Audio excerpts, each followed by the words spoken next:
कक्षा 11 गणित, कक्षा 11 गणित। स्टूडेंट्स, आज हम गणित कक्षा 11 का प्रथम चैप्टर समुच्चय के बारे में अध्ययन करेंगे। इसमें हम देखेंगे, सबसे पहले इसके कॉन्सेप्ट के बारे में हम देखेंगे कि इसमें जो प्रथम प्रश्नावली है वो किस कॉन्सेप्ट पर, किस संकल्पना पर आधारित है। तो सबसे पहले हम उसके बारे में अध्ययन करेंगे।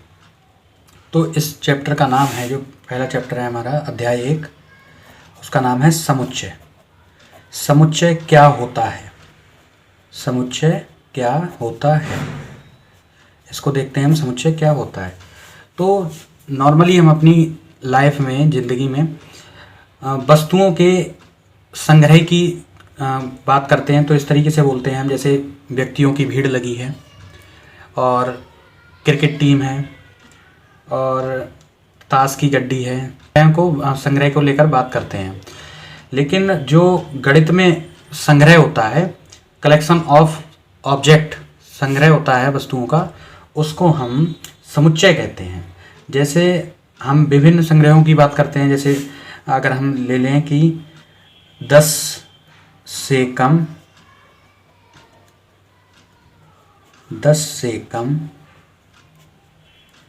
विषम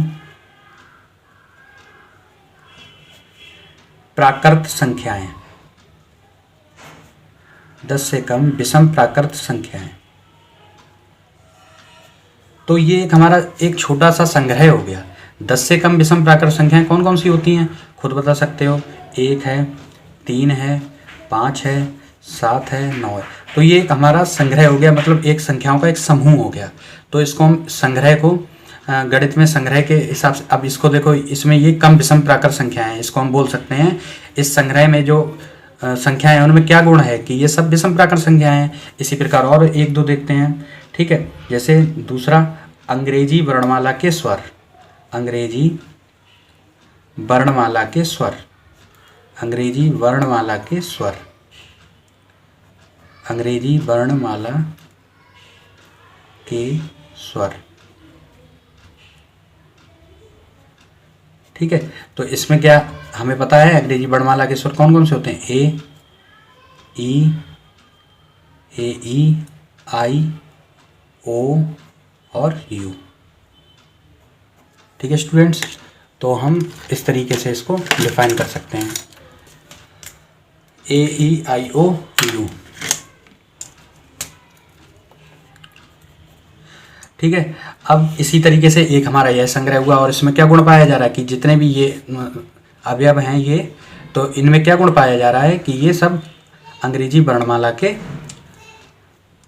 स्वर हैं, ठीक है। तो ये एक संग्रह हो गया हमारा। इसी प्रकार और आगे बढ़ते हैं हम, तो देखते हैं यहाँ पर और भी संग्रह होते हैं। तो इसी तरीके से हम ये कह सकते हैं कि इनमें सब में एक क्वालिटी है। क्या क्वालिटी? अगर हम यू को अलग निकाल लें तो हम इसको कह सकते हैं, अलग से ही देखते हुए कह सकते हैं कि ये अंग्रेजी वर्णमाला का स्वर है, मतलब ये इस संग्रह में होगा। तो हर एक अवयव या हर एक अक्षर में क्या एक गुण पाया जाता है जिस संग्रह का वो होता है, ठीक है, उस संग्रह का। तो हम इस समुच्चय की परिभाषा को इस तरीके से देख सकते हैं। समुच्चय क्या होता है? समुच्चय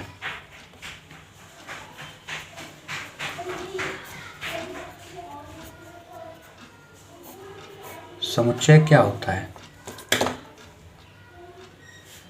वस्तुओं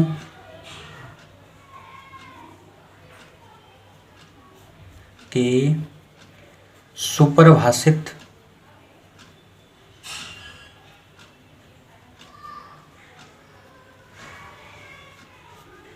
संग्रह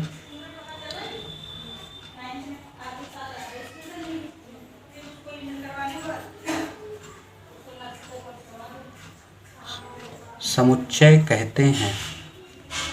वस्तुओं के सुपरिभाषित संग्रह को समुच्चय कहते हैं। मतलब उसको सुपरिभाषित होना चाहिए, वेल डिफाइंड होना चाहिए, मतलब अच्छे से पता होना चाहिए कि अगर कोई अवयव कहीं दिया हो और तुमसे बोल दिया जाए कि ये इस तरीके का है अंग्रेजी वर्णमाला के स्वर, तो तुम उसको देख के बता दो कि हाँ ये अंग्रेजी वर्णमाला का स्वर है, अतः इसमें ये संग्रह में आएगा। ठीक है, तो उसको सुपरिभाषित होना चाहिए, इस शब्द पे बहुत ध्यान देना है। ठीक। ठीक है। इसी प्रकार से और हमारे कुछ समुच्चय होंगे, उनके उदाहरण देखते हैं। जैसे एन है, कुछ जिनका यूज होगा आगे चल के, तो उसको कुछ यहाँ पे डिफाइन कर रहे हैं। जैसे एन है, एन से किसको कैपिटल एन दिया होगा तो उसका मतलब है कि वो नेचुरल नंबर का संग्रह है, मतलब नेचुरल नंबर का समुच्चय है। प्राकृत संख्याओं का समुच्चय,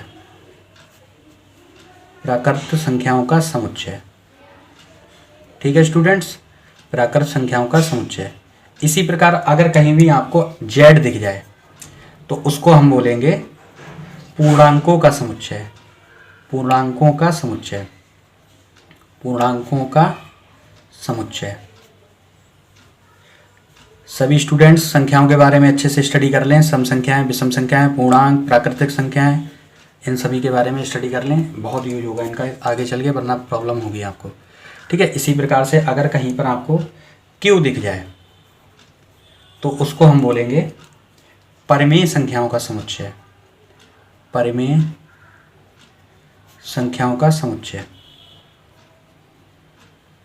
परिमेय संख्याओं का समुच्चय, परिमेय संख्याओं का समुच्चय। इसी प्रकार अगर कहीं पर आपको आर दिख जाए तो उसको हम बोलेंगे वास्तविक संख्याओं का समुच्चय, आर मतलब रियल नंबर, वास्तविक संख्याओं का समुच्चय।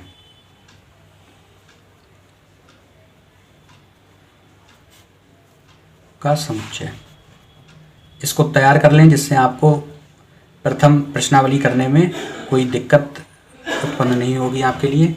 आर हमारा वास्तविक संख्याओं का समुच्चय हो गया। इसके बाद जेड, इस सब का यूज होगा प्रथम अभ्यास में, इसलिए आपको ये बताया जा रहा है। धन पूर्णांकों का समुच्चय, अब यहाँ पूर्णांक है लेकिन इसके ऊपर अगर धन का चिन्ह लगाए तो उसको हम बोलेंगे धन पूर्णांकों का समुच्चय, धन पूर्णांकों का समुच्चय,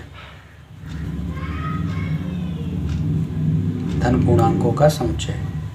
इसी प्रकार अगर आपके लिए कहीं पर क्यू पॉजिटिव दिया है तो उसको धन परिमेय संख्याओं का समुच्चय, धन परिमेय संख्याओं का समुच्चय, धन परिमेय संख्याओं का समुच्चय, ठीक है स्टूडेंट्स, धन परिमेय संख्याओं का समुच्चय।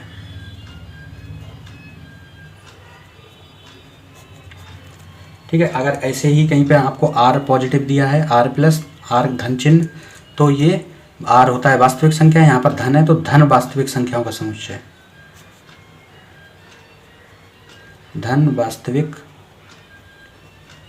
संख्याओं का समुच्चय।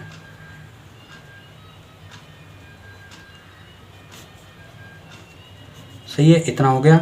अब हम ये बात करेंगे कि समुच्चय कुछ जो वेल डिफाइन नहीं होते हैं उनको हम कैसे अलग करेंगे, सेपरेट कैसे करेंगे इनसे, तो हम उसको देखते हैं। जैसे अगर कोई उदाहरण दिया हो, जैसे विश्व के 5 सर्वाधिक विख्यात गणितज्ञों का एक संग्रह, सुपरिभाषित समुच्चय नहीं है।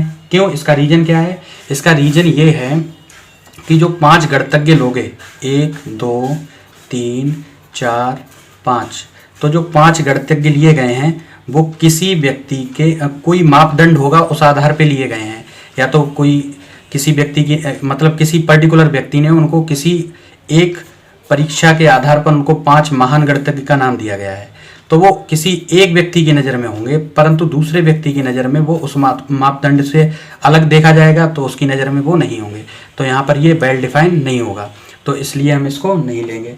इसी प्रकार और भी होते हैं, ठीक है, तो ये जो सुपरिभाषित संग्रह नहीं होता है उसको हम समुच्चय पर नहीं बोलते हैं, उसको हम समुच्चय नहीं बोलते हैं। जो सुपरिभाषित नहीं होगा संग्रह उसको हम समुच्चय नहीं कहते हैं। इसके बाद हम समुच्चय का बारे में पढ़ेंगे कि इसको नोटेशन कैसे होता है, इसको प्रदर्शित करने के लिए क्या करते हैं। समुच्चय को हम कर्ली ब्रैकेट से शो करते हैं, समुच्चय को हम कर्ली ब्रैकेट से शो करते हैं। ये आपको बता दिया जाएगा आगे, जो सेकंड पार्ट बनेगा वीडियो का इस कॉन्सेप्ट का उसमें बताएंगे, ठीक है। जो समुच्चय के जो अंदर संग्रह में जो अक्षर होते हैं, जैसे यहाँ पर ये लिया था हमने जैसे ये हैं, ये अक्षर हैं 1 3 5 7 9, इनको हम समुच्चय का क्या क्या, इसको हम क्या बोल देते हैं, समुच्चय के, जैसे 1 3 5 7 हैं तो इसको हम अवयव बोल देते हैं, अवयव, समुच्चय के अवयव, या फिर समुच्चय के सदस्य बोल देते हैं, सदस्य बोल देते हैं, ठीक है, या फिर उसको वस्तुएं बोल देते हैं, ठीक है। ये एक दूसरे के पर्यायवाची शब्द हैं। समुच्चय में जो अंदर लिखे होंगे उनको अवयव, सदस्य या वस्तुएं हम बोलेंगे जरूरत पड़ने पर, इससे कंफ्यूज ना हो, ठीक है। समुच्चय को हमेशा, समुच्चय को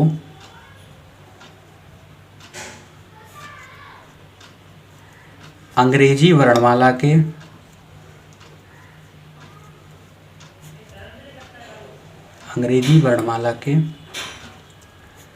कैपिटल लेटर से शो करते हैं, बड़े अक्षर से शो करते हैं, बड़े अक्षर से प्रदर्शित करते हैं, बड़े अक्षर से प्रदर्शित करते हैं, बड़े अक्षर से प्रदर्शित करते हैं, सही है। स्मॉल से नहीं करेंगे, छोटे लेटर से नहीं करेंगे, जैसे ए है, बी है, या के है, आई है, एच है, तो ये कैपिटल लेटर से संग्रह को, जो समुच्चय होगा उसको हम इस तरीके से प्रदर्शित करेंगे, ठीक है। और जो समुच्चय के अवयव होते हैं, समुच्चय के जो अवयव होते हैं, अवयवों को या सदस्यों को या वस्तुओं को, अवयवों को हम छोटे अक्षरों द्वारा प्रदर्शित करते हैं, स्मॉल लेटर द्वारा, छोटे अक्षर, छोटे अक्षरों द्वारा प्रदर्शित करते हैं, प्रदर्शित करते हैं। ये हमारा इतना हो गया, ठीक है। इसको अच्छे से नोट कर लें कॉपी पे और दिमाग में इसको रखें, जिससे एक्सरसाइज आएगी, इससे आपको दिक्कत ना हो।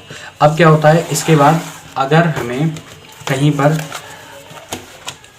इस तरीके से लिखना हो कि जैसे कोई अवयव है या कोई सदस्य है ए, वो समुच्चय ए में आता है, मतलब एक संग्रह है, एक संग्रह है और संग्रह का सदस्य कौन है, ए है, ये इस संग्रह का सदस्य है।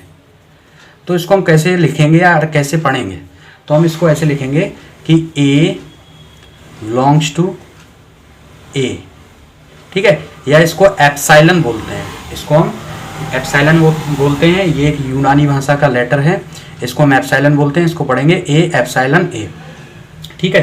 तो ए है वो ए में है, इसको इस तरीके से पढ़ेंगे हम, ऐसे लिखेंगे, इसको पढ़ेंगे क्या हम, ए जो सदस्य है उस समुच्चय ए में है, समुच्चय ए में है, इसको इस तरीके से हम पढ़ेंगे। तो इसको खूब अच्छे से दिमाग में रखें, ए समुच्चय ए में है। इसी प्रकार हम आगे बढ़ते हैं, ठीक है। अगर कोई संग्रह है ए और उसमें सदस्य बी नहीं है, सदस्य बी नहीं है, ये संग्रह है, इसमें कोई सदस्य बी नहीं है, तो इसको हम कैसे लिखेंगे, बी एप्सिलॉन बनाते हैं और इसको इस तरीके से कट कर देते हैं, epsilon not A, B epsilon not A. तो हम इसको इस तरीके से पढ़ेंगे और पढ़ेंगे क्या, इसको हम बी समुच्चय ए में नहीं है, बी समुच्चय ए में नहीं है, ठीक है स्टूडेंट्स। तो इस तरीके से हम इसको प्रदर्शित करेंगे। इसी प्रकार अगर अंग्रेजी वर्णमाला का कोई ए ई आई ओ, ए आई ओ ई यू, ये हमारे क्या हैं, स्वर हैं। अगर ये किसी, इनका संग्रह जो है, वो समुच्चय जो है इनका, वो आई है या बी है, कैपिटल बी है, कैपिटल बी से शो करेंगे इसको हम, कैपिटल बी है, इसका जो समुच्चय है वो कैपिटल बी है, तो हम कहेंगे ए हमारा एप्सिलॉन बी है, मतलब ए बी संग्रह में या समुच्चय में आता है, ठीक है। इसी प्रकार अगर हम बी ले लें, यहाँ पर बी लेटर, तो बी आ रहा है कहीं इसमें, बॉबिल में नहीं आ रहा है, तो बी एप्सिलॉन नॉट बॉबिल, मतलब बॉबिल का जो संग्रह है समुच्चय उसमें बी नहीं आता है। और हम इसको पढ़ेंगे कैसे, ए समुच्चय बी में है और बी समुच्चय बी में नहीं है, ठीक है।